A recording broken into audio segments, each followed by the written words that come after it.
Hello everyone, back to my channel.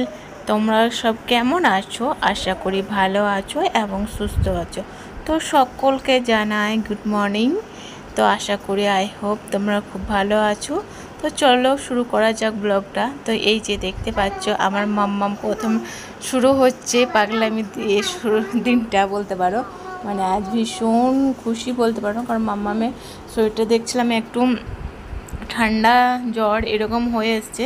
দেন খুব টেনশনের মধ্যে ছিলাম, কারণ বাচ্চারা যদি এরকম জ্বর মধ্যে যদি হয়, আর ওয়েদারটাই দেখতে পাচ্ছে কেমন স্যাঁতসেঁতে হয়ে রয়েছে, মানে সকাল থেকে বৃষ্টি হয়েছিল, তো তারপরে এই যে এরকম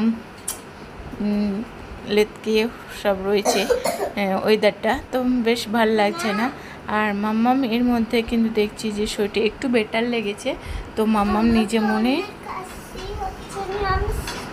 আমি নিঃশ্বাসটা নিতে পারছি না। কাশি হচ্ছে, ব্যথা করছে। আচ্ছা, নিওপিপ্টিন খাবে? নিওপিপ্টিন খাবে? গ্যাস হয়ে গেছে? পাপা আসুক, তারপর তোমাকে নিয়ে বলবো যে নিওপিপটা খাইয়ে দাও, ঠিক আছে?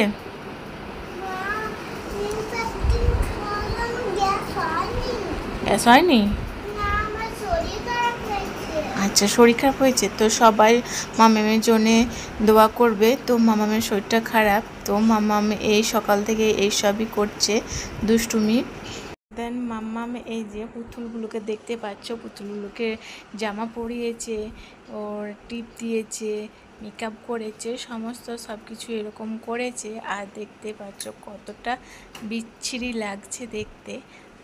তো কোনো ব্যাপার না, মামামের যেহেতু শরীরটা খারাপ, তো সেক্ষেত্রে সব কিছু ওকে বলেছি, ঠিক আছে, ও হ্যাপি থাকলে আমি হ্যাপি থাকবো। বাচ্চারা এরকমই যদি শরীর খারাপ হয়ে থাকলে তাহলে কোনো কিছুই ভালো লাগে না, তো খুব টেনশন হয়।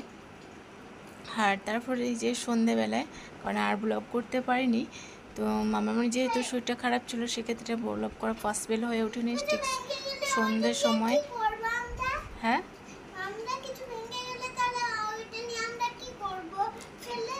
হ্যাঁ, যে সন্ধ্যের সময় এই যে একটা হাঁটাচলা করেছে। আর আমার যেহেতু রোজা রাখছিলাম, সে রোজা আজকে শেষ আলহামদুলিল্লাহ। আর এই যে সন্ধ্যের সময় এমনিতে একটু চলাফেরা করছি। সব সময় ফোন দেখতেও ইচ্ছা হয় না, মনে হয় একটু উঠোনের মধ্যে ঘুরে বেড়াই।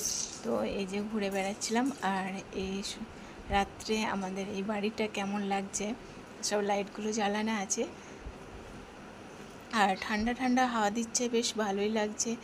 আর এই দুদিন ধরে এত পরিমাণে গরম যাচ্ছিল, প্রচণ্ড গরম যাচ্ছিল। আর দুদিনে শরীরটা বলো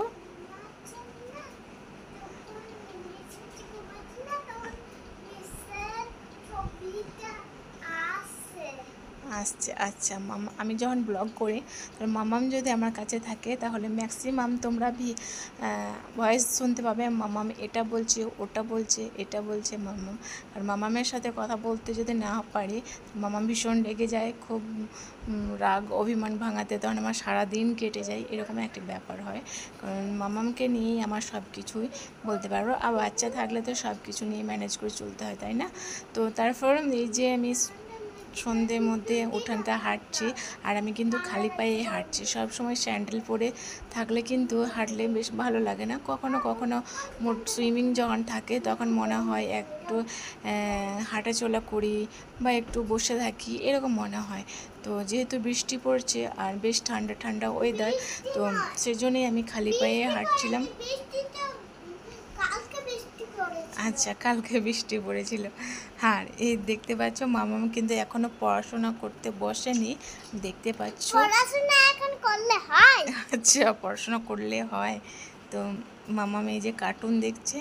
আর দেখো মামামের স্কার্টটা কিন্তু মাথায় দিয়ে দিয়েছে, বলছে নাকি এটা ওর হেয়ার, তাই তো?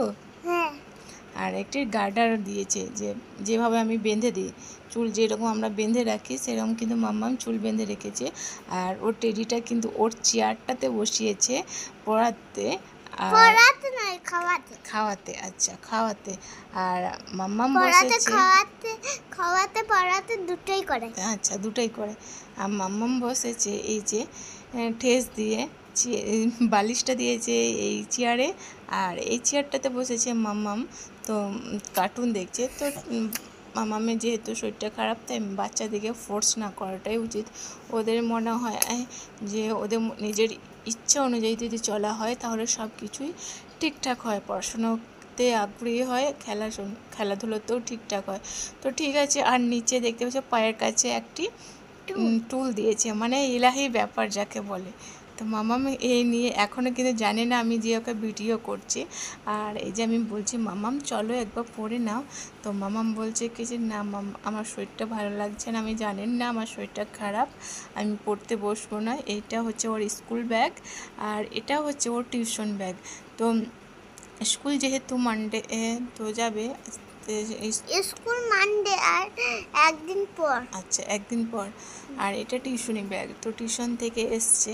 তো কেমন লাগলো ব্লগটা তোমরা অবশ্যই কমেন্ট করে জানিও।